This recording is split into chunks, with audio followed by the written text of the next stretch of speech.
Spitsbergen, jak i cały Svalbard to miejsce unikalne nie tylko przyrodniczo, ale również politycznie. Dzięki traktatowi svalbardzkiemu 48 krajów może wydobywać tu surowce czy też tworzyć osady. Zapraszam na materiał o Barentsburgu, rosyjskim mieście w środku Norwegii.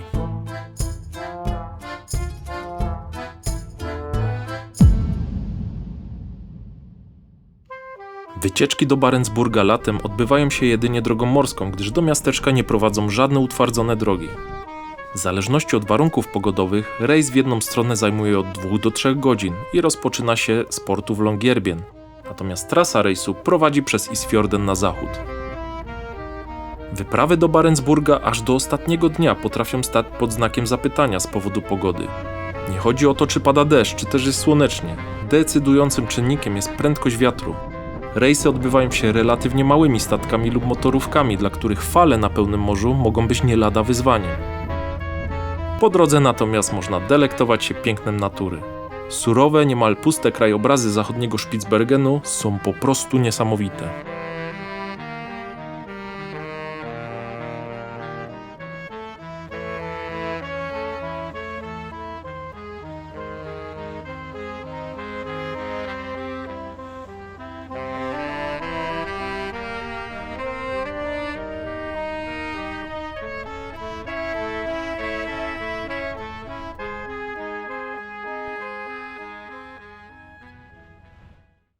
Barentsburg położony jest u stóp stromych zboczy górskich, nad samym fiordem.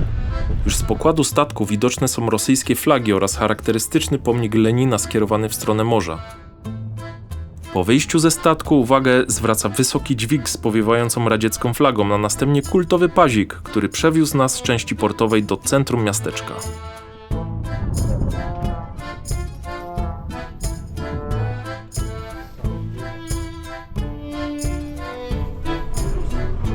Barentsburg powstał na początku XX wieku, wstępnie jako osada założona przez Holendrów.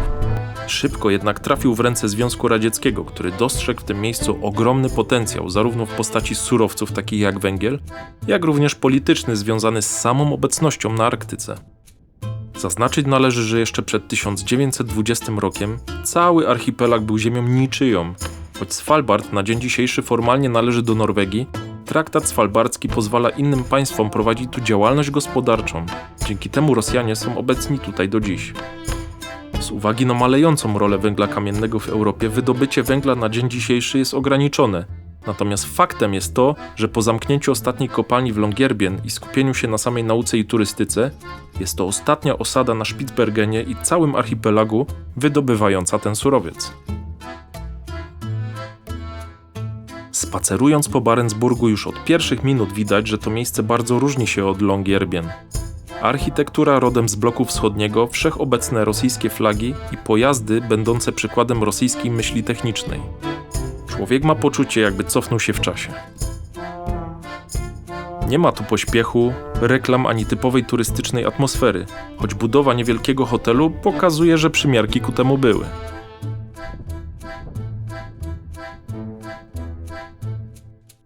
Centralnym punktem Barentsburga jest plac z pomnikiem Lenina, spoglądającego w stronę wody.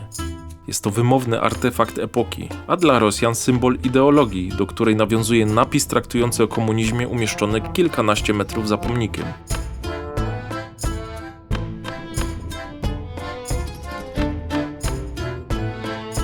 Jednym z najbardziej nietypowych obiektów wyróżniających się jednocześnie pod względem architektonicznym jest niewielka drewniana cerkiew prawosławna. Została zbudowana w latach 90. i pełni funkcję miejsca pamięci m.in. dla ofiar katastrofy lotniczej z 96 roku, a także wypadków górniczych. Architektonicznie bardzo ciekawy budynek.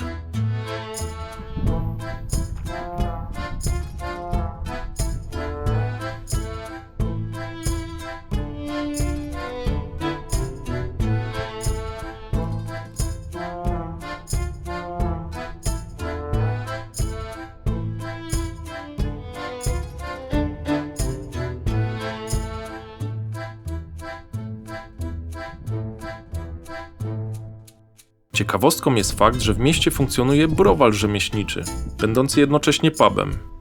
Jest to dobra okazja, żeby usiąść przy barze i porozmawiać z pracownikami bądź innymi podróżnikami o codzienności czy też o odczuciach związanych z tym miejscem, degustując przy tym całkowicie lokalne trunki.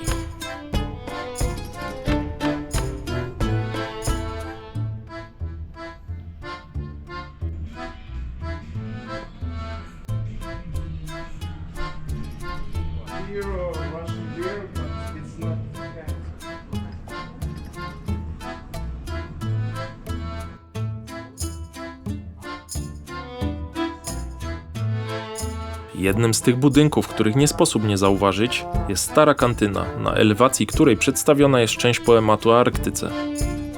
W 1943 roku miasto zostało niemal doszczętnie zniszczone podczas potężnego ataku niemieckich pancerników. Stara stołówka jest jedynym budynkiem, który przetrwał ten atak. Budynek co prawda niszczeje, lecz jest chroniony prawnie ze względu na historię. Pomimo iż miasto jest bardzo małe, posiada infrastrukturę pozwalającą na samodzielne funkcjonowanie. Robotnicy często osiedlali się tu z rodzinami, w związku z czym znajdziemy tu budynek przedszkolno-szkolny, niewielki szpital, co jest związane zarówno z codziennym funkcjonowaniem lokalnej społeczności, jak również ewentualnymi wypadkami w kopalni, a także basen, który w tak odizolowanym arktycznym miejscu jest nie lada ciekawostką. Niemniej jednak faktem jest, że wszystko funkcjonuje tu trochę jak w zamkniętej społeczności. Jest tu sklep, ale asortyment jest ograniczony, ceny typowo arktyczne, a dostęp do świata zewnętrznego zależny od pogody i transportu morskiego. Choć w szczytowym okresie mieszkało tu 1500 osób, na dzień dzisiejszy miasto liczy około 400 mieszkańców i jest drugą co do wielkości osadą na Svalbardzie. Na stałe mieszkają tu głównie Rosjanie, Tadżycy oraz Ukraińcy, choć od 2022 roku procent tych ostatnich systematycznie maleje.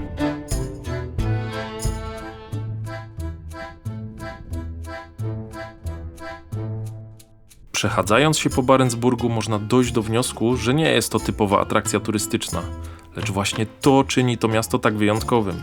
Nie jest piękne ani nowoczesne, natomiast sam kontekst fascynujący. Jeśli lubicie miejsca nietypowe, surowe i pełne historii, zdecydowanie warto tu przypłynąć. To miejsce pokazuje, jak polityka, historia i geografia potrafią stworzyć bardzo nietypową rzeczywistość. Choć formalnie jest to terytorium Norwegii, w praktyce mamy wrażenie, jakbyśmy przenieśli się kilkadziesiąt lat wstecz i kilka tysięcy kilometrów na wschód.